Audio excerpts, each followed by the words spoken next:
discuss the summary of the story If I Were You with Wahi's Gurukul.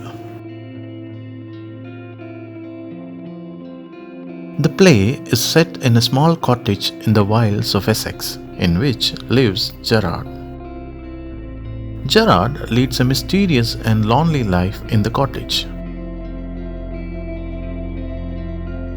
When the play opens up, we could see Gerard already dressed up and getting ready to go somewhere.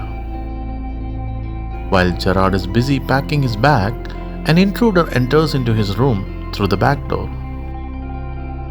The man points a gun at Gerard and threatens to kill him, but Gerard seems to be nonchalant.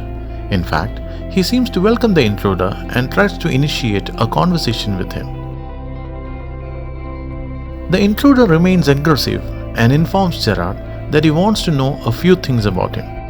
He demands Gerard to cooperate with him. The intruder asks Gerard his full name and whether he owns a car. The intruder threatens Gerard that he will hurt him if he doesn't answer him or tries to tell lies. He then asks Gerard that if he has any frequent visitors. Gerard tells him that other than a few delivery people, he very rarely receives visitors. When Gerard tries to tell lies, the intruder informs him that he has been observing him for a while now, and he knew that Gerard leads a mysterious life. The intruder tells that he was in search of such a person for a while and has finally came to the right place. The intruder then tells Gerard the reason for breaking into his house. He tells the story of his last robbery and how he is on the run from police as he had committed a murder. He then informs Gerard that he is planning to kill him and is going to take his identity to evade police. At this point, Gerard shocks the intruder by telling him that his actual name is not Gerard and he is as guilty as the intruder. He narrates about his gunfight with the police and how one of his men was caught. He further informs the intruder that he is expecting police at the cottage at any time and is in a hurry to leave the place. To confirm his story, he asks the intruder to check his bag, which contains clothes for disguise and false mustache. Gerard also tells the intruder that he has posted a man at the main road to signal him about the arrival of police. He asks the intruder to join with him to escape from the police. Just then, the phone rings.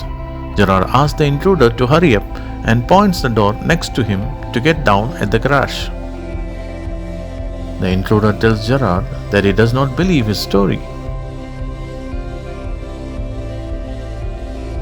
Gerard asks the intruder to check the door for himself. He also assures him that if he doesn't trust him, the intruder may harm him while they are traveling as he still has the gun with him. The intruder decides to check for himself. He opens the door and leans in to check. Suddenly, Gerard pushes him inside the door and knocks the revolver from his hand. The door leads to a cupboard. Gerard slams the door shut and locks the intruder. He then picks up the revolver. The intruder rattles the door from inside and shouts as he knew that he was trapped by Gerard. Gerard then attends the phone and asks the caller to find the surgeon and send him to his cottage so that he can hand over the intruder to the police. Thus, through his presence of mind, Gerard, who was actually a playwright, was able to save himself.